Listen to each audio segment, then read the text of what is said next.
And good day, everybody. It is Wednesday, April the 13th, 2011. I'm Scott Spears, along with you on the exchange, joined by my broadcasting buddies, cohorts here, Charlie Evers, Marianne Michaels, and of course, Fritz the Night Owl. We've got a guy here who's going to give you a lot of need-to-know information in just a second. We'll let you know who he is. Before we do that, though, we have to be sure to thank our sponsors. Charlie? That's for sure. Peacock Water Conditioning. You know, they have a very simple mission. They'd like you to use their services and their water. They're located at 1800 Marion Marysville Road in Marion, Ohio. Also located in Bucyrus. If you'd like to call them, 740-387-6312. Bubbyman's Games. We buy, sell, trade new and vintage games at 131 West Center in Marion. Call them at 740-341-7009. They're open through Saturday. I think that's Tuesday through Saturday. Great. 12 to 8 p.m. Closed Sunday and Monday. And then Ohio Neck and Back Pain Relief Centers, Scott M. Gray, D.C. That's Dr. Chiropody? Chiropractic. There we go. Yes, indeed. Chirophy. And Doc is located across the Marion Center between TSC and Kroger. And the Night Owl Theater, of course, located on the net at www.fritzlives.com. And you can receive updates by email, nightowltv@yahoo.com. And there we go. Now we're going to roll right back over to Charlie because we've got this day in history. Yes, there were some things that happened around this time. American orator Edward Everett, he was born way back in 1794 in Dorchester, Massachusetts. And now get this, in 1863, he happened to be in Gettysburg at the battlefield dedication. And he delivered the main address. And it lasted more than an hour. And after he was finished, another tall gentleman in a tall stovepipe type hat got up and gave the Gettysburg Address. And that was Abraham Lincoln. Now, who remembers Edward Everett's speech? No one. But the Lincoln Gettysburg Address goes on forever. Plagiarism. Something like that. That poor man. I feel so bad. The Civil War, incidentally, began this week. And it was under the command of General Pierre Beauregard. And he opened fire at 4:30 in the morning. They had to, punch him to get him up that early. But he fired on Fort Sumter in South Carolina. Mm-hmm. This day in history. And now if you don't have anything to do tonight, if you want to sit at home and watch a great movie, we're going to tell you about a great one because our buddy Fritz the Night Owl has the flick pick of the day. Fritz? Well, the other 2 days I talked about movies that were essentially family viewing. Tonight, I want to recommend one that I've liked ever since it came out in 1979, but it is kind of an adults-only movie. It is called All That Jazz, and directed by Bob Fosse. I give it about 3.5 stars out of 5 in full color. Stars Roy Scheider, Jessica Lange, Ann Reinken, who does some incredibly great dancing in this. Cliff Gorman, who does a kind of a take on the late great comedian Lenny Bruce. Ben Vereen in it, always a good singer, dancer, Ben Vereen. John Lithgow, fine actor. It's if you're interested in what it's like to be a Broadway dancer, a dancer on Broadway, what the career is like, what the work is like, what it's like to put on a Broadway show, I think that you'll enjoy this movie. It's based loosely on the life and activities of the director of the film, choreographer, dancer Bob Fosse. There's great dancing all the way through it. The character played by Roy Scheider moves a lot more gracefully. You know, Roy Scheider was the guy who was Gene Hackman's buddy in, what was the great crime picture? The French Connection. French Connection. French Connection, there you go. And again, Roy Scheider, he was also in Jaws, so you don't think of Roy Scheider as a dancer, but he's incredible in this. Not that Fred Astaire or Gene Kelly would have to worry about him. He's quite graceful, moves very, very well. There's an opening dance number set to George Benson's On Broadway. That alone, the first 5-10 minutes of the movie is worth seeing just for that number. But if you'd like to be a professional dancer on Broadway, the audition process, what you have to do, the hard physical work that is involved. And of course, there's always the thing about, is the money going to be there? When do we have just the technical business of doing a Broadway show? It's all there. It combines fantasy, reality, a little bit of salty language hither, there, and yon, a couple of salty scenes hither and yon. But again, as I say, it's a picture for adults, and will hold your interest start to finish. Bit of fantasy, bit of comedy, bit of reality, bit of romance in it, and of course super dancing. All that jazz doesn't have anything to do with Dizzy Gillespie, Thelonious Monk, or Charlie Parker, Miles Davis, but All That Jazz is the name of the film, and I recommend it highly.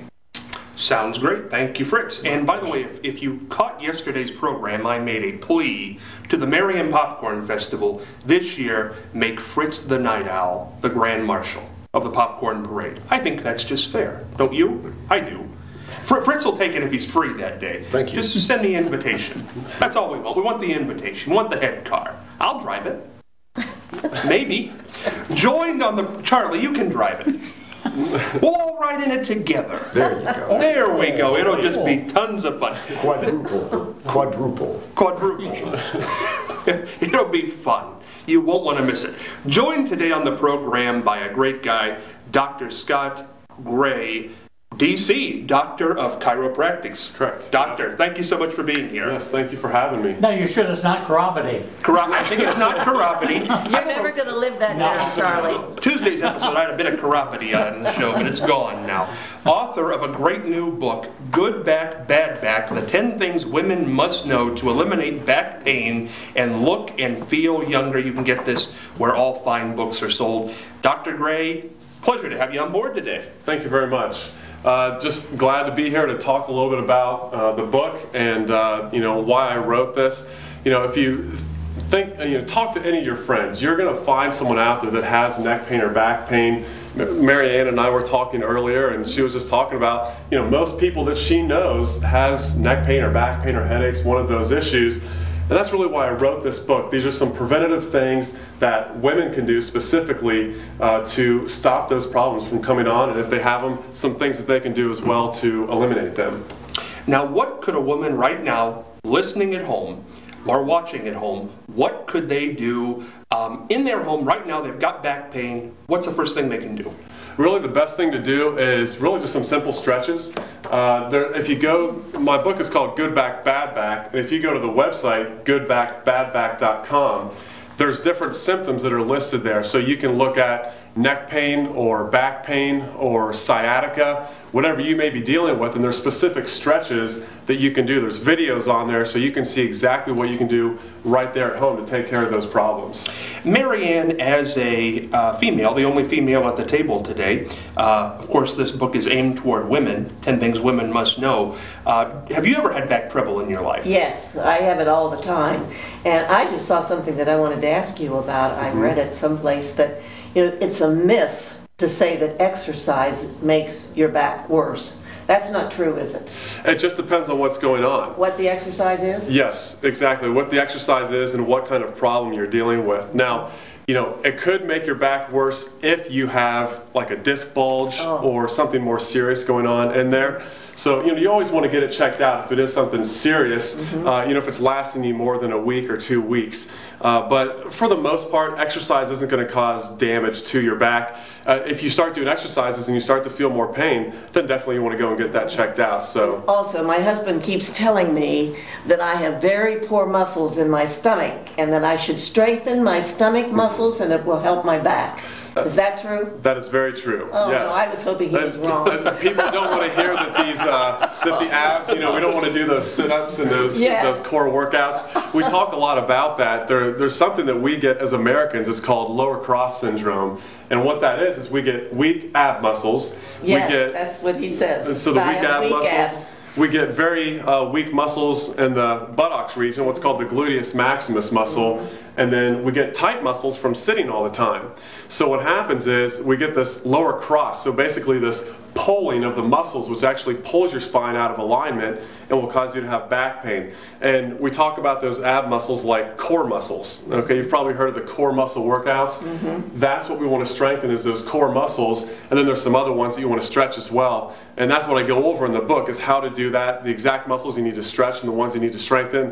And of course, it's not always the ones we want to hear about, but yeah, that's the truth of it. And then what about the neck? Now, I really have a problem, because when I'm driving, I can't turn any farther than this. Yes. And I can't turn any farther than that. Now, what do I do about that? Typically, we're going to work on something, it's actually called upper cross syndrome. These are the two most common things that we get as Americans, because we think about the way that we sit. Most of us don't have that good posture. You know, all of our teachers said to sit up in your chairs, you know, make sure that you have that good posture, but most of us slump down, our shoulders are forward, and especially the way your lazy boy is made, your couch is made, you're going to be sitting there, it kind of pushes your head forward, and you slump forward like this.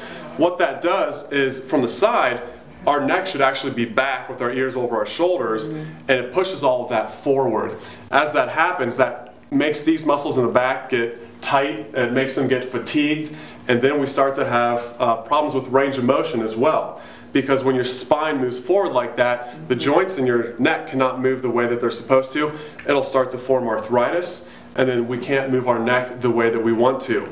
But there is hope for that. A lot of people get to that point, and they just think that they're going to have to live with it like that. That's what I thought. And that's not the truth. There's definitely some exercises that you can do, some things that you can do to help re-educate your posture. Is that in this book, Doctor? It is. Okay. Yes. Good. There's some specific things in there. There's one in there called Brugger's posture that I encourage everyone to do. This is something where you just sit up, you bring your shoulder blades back together, kind of like you're squeezing those back, and you just tuck your chin straight back. You don't want to bring your head back this way or look down like this, but you're just coming straight back and bringing your shoulders back like this. It's more specific in here, but that's going to help to relax these muscles back here and bring that head back into normal position. It's very important to re-educate those muscles, because for years we've been sitting like this. That's true. And that's what, you know, it goes into that posture. It also affects your posture, doesn't it, It when does. you're walking? Because that's another Yes. thing my husband always says, put your shoulders back, put your shoulders Yes, back. exactly. And I hate to tell you how right he is on this. I know, I hate to When we were in the Army, that was the way you had to stand at attention. Put Yes, the shoulders definitely. back, pull the chin down, and stood in a lot of parades at that position for a lot of hours. You know, saying, sure. will this general never shut up? I didn't know that I was helping my posture and my back, though, so maybe, Definitely, yeah. maybe the Army had something going there after Yes. For sure. There's one thing I'd like to ask about young ladies, or ladies that have children in Yes. those car carriers that they hold. Isn't there some way to invent something that doesn't strain their back so bad? Yeah, definitely. The key to that, if you think about a lever system where, if you think about two kids on a teeter-totter, if you've got two kids on a teeter-totter, let's say they're both 50 pounds and they're both 3 feet from the middle. Now, if they sit there, they're going to be nice and even on that teeter-totter, but if one of them moves away, it's going to appear that they're heavier, right? So what happens is the farther you get away from the middle, the more weight you're holding up. So you think about these mothers that are carrying these babies around. If they have to put that baby into the car, now you're not only holding a 10-pound car seat and a 15-pound baby, you're not holding 25 pounds, you're holding about 200, 300, 400 pounds the further you get that away.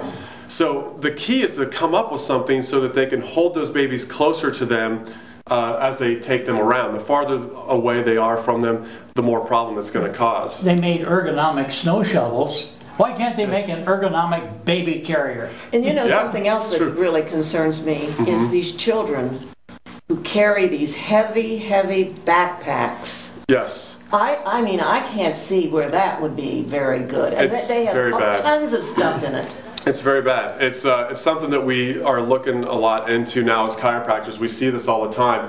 I go around to a lot of the schools here in Marion to check for scoliosis. You guys My have probably heard of granddaughter that. has that. So that's that curvature of the spine. When we look at our spine from the front, it should be straight up and down, but scoliosis is when it grows crooked.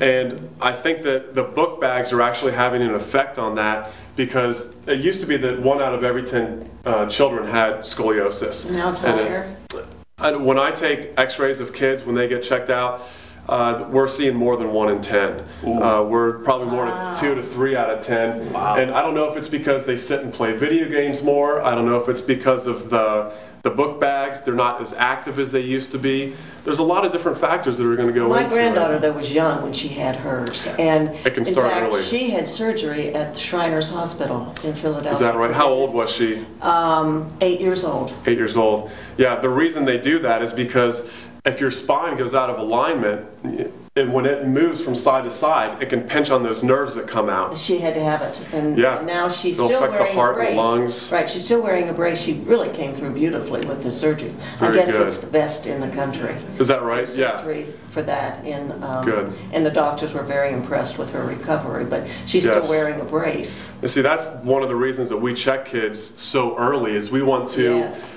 get in there as fast as we can. And as a chiropractor, I've been able to help kids actually get rid of some of that curve, to slow that process yes. down and to stop it, and show them exercises that they can do, Yes. strengthen those core muscles, do those ab workouts, do the things to strengthen their back so it doesn't continue to get worse. And it's so important even for young children. Like you said, at 8 years old, you can end up getting surgery if these things are bad enough, and it's hereditary.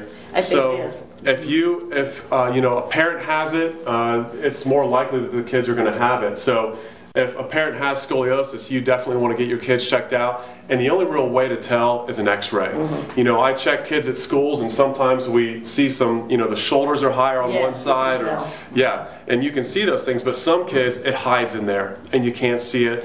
And the key is finding it early. That really is the best way. If you're unfortunate and you get scoliosis, for people who don't know, what happens to you as years go on? As years go on, this is something that I've seen some new research on this, where we used to think that once we would reach skeletal maturity, that it wouldn't go much further, wouldn't Yeah. cause much more of a problem. But now they're doing follow-up studies with kids that they found back in the 70s and 60s, and they're finding that those scoliosis does progress. It gets worse and worse. And if you think about it, you've got 24 bones in your back, and in between each one of those is a little disc. They're like a shock absorber in between there. And as that spine curves, what that's going to do is that's going to put more pressure on that side, so that disc will start to break down. And you guys have probably heard of disc bulges, disc herniations. yes. They're going to be more prone to getting those types of problems. The bones on that side are going to have more pressure on them. When you put more pressure on a bone, that's when you get arthritis. That's how that happens. So when our spines go out of alignment, it'll cause arthritis. It can cause disc degeneration. It can cause pressure on those nerves. And that's why the pressure on the nerves is the biggest issue. That's why they do the surgery, because if it gets bad enough, up to a 40 or 50 degree curve, you can start having the heart and lung issues. So when people get older, once you reach skeletal maturity at 20, 21, 22 years old, it may not be over. You still want to pay attention to it to make sure you don't end up with debilitating back pain. Because if you look now, the number one cause of functional disability in people over 50 years old is back and spinal disorders. So it's just an epidemic here that we see in America all the time. That's the word I was thinking in my mind, epidemic. We hear a lot about obesity and diabetes becoming epidemics. The back thing is a huge problem. It is. They say that 85% of Americans will have low back pain at some point in their life, and 33% will have neck pain. And you probably could name several people, if not yourself, that have had a headache before. And many times, like you're talking about, when your head goes forward like that, you feel tight back here and weak, and you can't move your head back and forth, that will cause headaches. So all of these different things are affected by spinal health. And we see people that, even in their 40s, 50s, and 60s that can't get around, can't move around. Typically, we're looking at a spinal disorder. And chiropractics was not, I don't remember it being 20 years ago. You didn't hear a lot of people going to the chiropractor. No. Now, all the time, every town's got 3, 4, 5 chiropractors. Yes, definitely. This was something that, chiropractic was started about 110 years ago, at least here in America. They've been doing this for thousands of years all around the world, the actual manipulation of the spine. If you look at Hippocrates, he said that, we need to look at the spine if we really want to find out where disease comes from. He said we need to remove interference. So all of us know, Hippocrates is the father of medicine, but he was talking about spinal adjustments and spinal manipulation thousands of years ago. So this is something that's been around for a long time, but it's really gotten big here in America in the last 110 years or so, back in 1895. But there was a while there where it just wasn't accepted. People didn't know enough about it. They didn't understand it, and people were scared of it, and they didn't really know what it was and how it would actually work. But now, as the word is spreading. People are saying that Charlie, I know you were talking about you had headaches at one point, and you had them for 25 years. 25 what years. happened?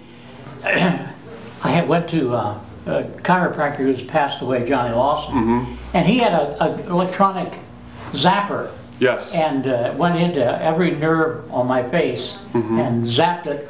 Never gone. Never gone. After 25 years. That's simple. It's stories like that. I mean, that you can't contain that. That just kept spreading and spreading. People getting rid of headaches. People getting rid of back pain. And it's just the more that it's spreading. Now, insurance companies are starting to realize we can save money if we have people go to chiropractic and cover that, rather than going and getting $20,000, $30,000, $40,000 spinal surgeries. Oh, yes. So they can actually save money this way, and it saves people money as well, so they don't have to, pay those big deductibles for their, spinal surgeries and things like that. So I tell you, there's bad news and there's good news. Bad news is we've run out of time in this segment, but the good news is you can get good back, bad back, the 10 things women must know to eliminate back pain and look and feel younger. Dr. Scott Gray, and Dr. Gray will be with us every Wednesday, and that's also going to be a good thing. Before we wrap up today, we are going to do the mailbag question. Here it is.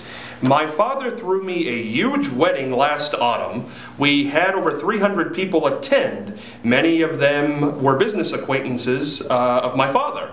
We received hundreds of gifts that have been cataloged in a book by the wedding consultants. My father expects me to write a thank you note for each gift, including those from people I don't know. My husband refuses. He says he took care of the thank yous from the 20 or so gifts from his side. And that's it. What do I do? Barbara from Bucyrus. She writes the thank you notes. Period. I totally believe in that. Oh, Marianne, I disagree with you on this one. Well, you can. Well, I'm going to. That's all right, No, Scott. because when I graduated college, all these people came. I didn't know who they were, and I got this list when it was over of cards. Do you know how much postage is? Well, I know. And do they care? Do they really care? Yes. They do. They do care. And I always know the people that don't send me a thank you note. yes. I remember. uh-oh. Now listen, Marianne. Now, if I send you a thank you note, say you come to a wedding. Say I have a wedding. You come to the wedding, and I send you a card. What are you going to do with that when you get it? Besides I'm look going at it. to read it. And then what?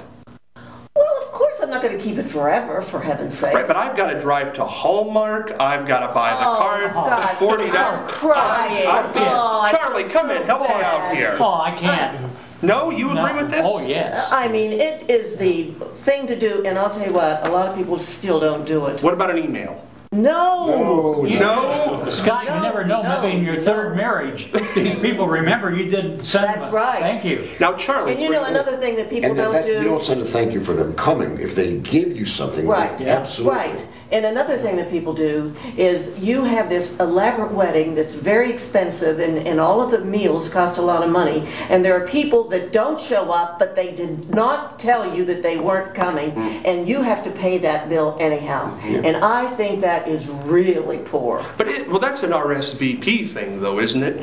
You know, they have to RSVP. But they don't, Well, if which they means don't, that they're coming. Well, then they're not going to eat.